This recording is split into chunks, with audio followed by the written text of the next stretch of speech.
Let's start by talking about 4-H and that partnership. What does that mean for you? We're really excited about the project that we just announced with 4-H. We're going to sponsor the development of a leadership institute in Africa as part of the global 4-H strategy, and educating and developing the next generation of farmers is critical, and it's even more critical in Africa. And so this project is going to establish in 5 countries a leadership institute to help educate youth leaders, give them the tools and the practices that have worked so well for a century here in the U.S., and hopefully make a real impact, accelerate the work they're doing. How important is that next generation of solving this hunger issue that we've been talking about here? It's absolutely critical when you think about the next generation. Two reasons I say that. One, clearly, the people that are going to be producing the food that we're going to be eating 30, 40 years from now are youth today.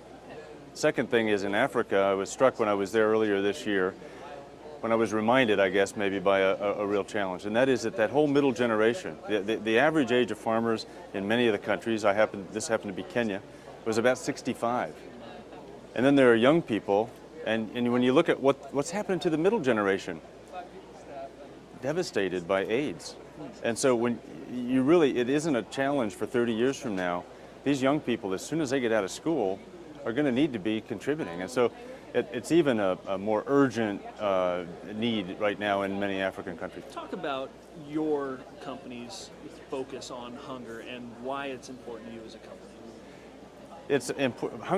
Solving the hunger problem is important to us for a number of reasons. I mean, number one, it's an important societal issue, and you want to make a difference on a challenge that the world faces.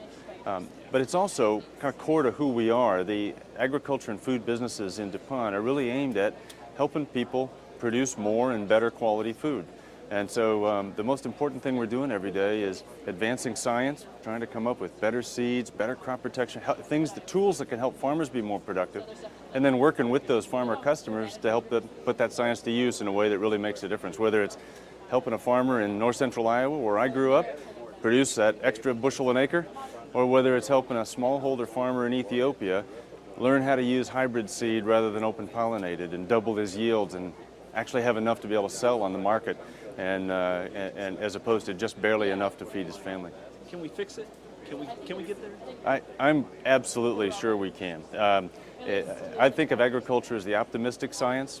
There are plenty of challenges, plenty of impediments, but you know, we've significantly increased productivity if you look over the last couple of decades, not just yield per acre, but yield per nutrient use, unit of nitrogen, for example, or unit of water used. So we're doing the increases in a sustainable way. So I'm confident that with science, with collaboration, and by continuing to work on the challenge, we can rise to it. But it isn't going to be automatic. We're going to have to find ways to work together. Governments, NGOs, private sector. We're going to have to find ways to work together at totally new levels. So we do need to learn some new things, but I'm confident we can make it happen. Last question. What would you like to see happen in the next 5 years? What can we get accomplished? We need to just accelerate the pace of progress over the next 5 years. We're making progress, but the problem isn't 30 years from now, 20 years from now. The recent USDA report said that corn stocks are probably going to end this year at below 7%. That's less than half what they were a couple of years ago. There's no shock absorber in the system. And when we have that kind of a situation, it means likely more volatility in prices. Fundamentally, demand for food is going up faster than the production is. So over the next 5 years, we just have to accelerate the progress. We have to work together to make it happen.